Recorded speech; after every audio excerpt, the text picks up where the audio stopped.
बात है। माने चित्त की निर्मलता तो सबसे अंत में होती है, और ये चित्त की निर्मलता की जब स्थिति आ जाती है तब वो समाधि की स्थिति होती है। और उसको दृष्टांत के रूप में थोड़ा सा मैं 2-4 वाक्यों में आपके सामने स्पष्ट करने की चेष्टा करूं कि जब मल के निवारण की बात आई तो काकभूषण जी ने बड़ी सुंदर बात की। उन्होंने कहा कि जितने साधन बताए जाते हैं उसका उद्देश्य व्यक्ति के मन को निर्मल बनाना ही तो है। आप तीर्थ यात्रा करते हैं क्यों? दान देते हैं क्यों? पूजा करते हैं क्यों? व्रत करते हैं क्यों? कई सब का सब जो है मनुष्य का मन शुद्ध हो, इसीलिए शास्त्रों ने अनेक उपाय बताए हुए। तीर्थाटन साधन समुनाई योग विराग ज्ञान निपुणाई, ये सब साधन है। किंतु 2-3 बातें बड़े महत्व की हैं। जल से स्वच्छता तो प्राप्त होती है, पर प्रश्न तो यह है कि जल स्वच्छ भी है कि नहीं। अगर जल ही स्वच्छ नहीं है तो काकभूषण जी कहते हैं कि छूटई मल की मलही के धोए और घृत की पाव को बारी बिलोए। आप रामायण में बड़ी मीठी बात कही गई, विचार मथानी।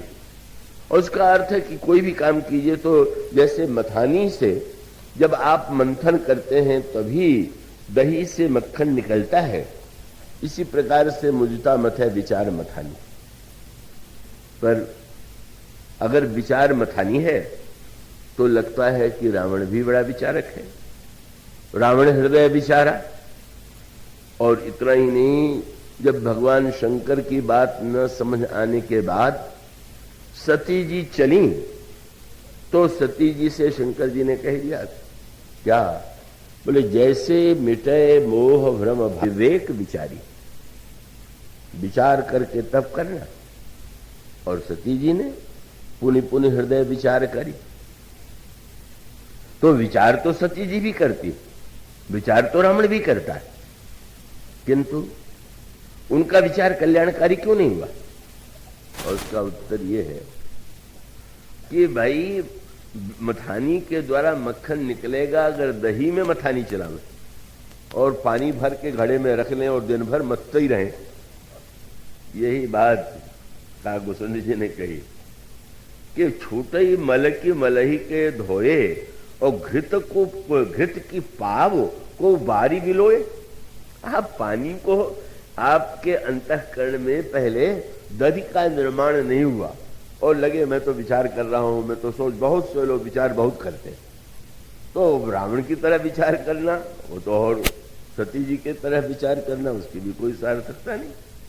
तो मानो संकेत यह है कि अब हमारी समस्या ये कि काकभूषण जी कहते हैं कि इन साधनों में अगर निर्मलता हो तो उन साधनों के द्वारा हम पवित्र हो जाएंगे। लेकिन मुख्य समस्या यही कि निर्मलता तो नहीं रह जाती। आप तीर्थ यात्रा में जाते हैं, वहां ऐसा व्यवहार आपको देखने को मिलता है, वहां ऐसा वातावरण दिखता है कि वहां जाकर के मन में अनेक प्रकार की ऐसी बातें उत्पन्न हो जाती हैं। ऐसा लगने लगता है कि कहाँ इस तीर्थ का इतना नाम सुना था, इतनी महिमा सुनी थी, इतना लूट खटोस है, ये क्या है? कभी हम चिढ़ते हैं, कभी क्रोध करते हैं। तो इसका अभिप्राय है कि प्रत्येक साधन के साथ कि उस साधन का जो जल है उस स्वयं उसमें कोई न कोई मलिनता मिलेगी।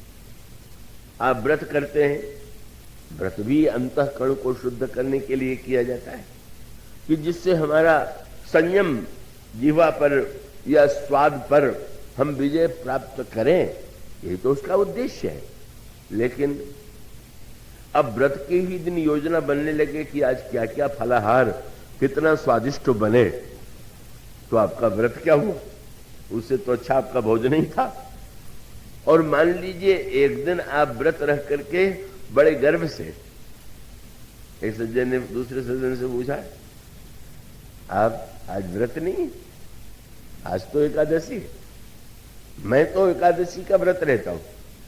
मानो एकादशी का व्रत रह करके इतना अभिमान बढ़ गया कि शायद मैं दूसरों से बहुत ऊंचा हूं। और उसका अर्थ क्या हुआ कि प्रत्येक अभिमान पुण्य के साथ अथवा एक दिन संयम किया, मान लीजिए व्रत भी रह गए तो कल क्या पारण करेंगे, इसकी योजना बनने लगी।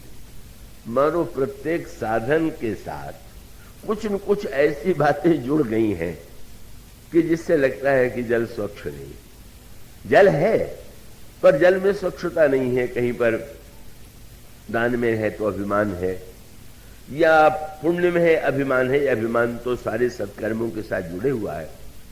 और तब काकभूषण जी से पूछा गया, तो इस निर्मलता के लिए जल कौन सा है? और तब उन्होंने जो जल बताया वही जल ऐसा है कि जिसके द्वारा पूरा अंतःकरण सबका निर्मल हो सकता है। और वो जल कौन सा है? उन्होंने घोषणा किया, प्रेम भगति जल बिनु रहुराई, अभियंतर मल कबहु न जाए।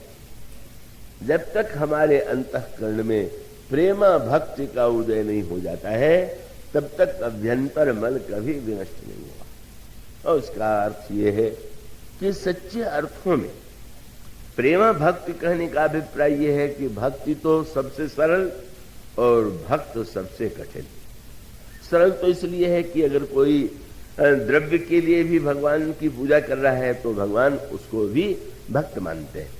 वो कहते हैं कि मेरे 4 प्रकार के भक्त हैं। जो धन के लिए मुझे पुकारते हैं वो भी मेरे अर्थार्थी भक्त हैं।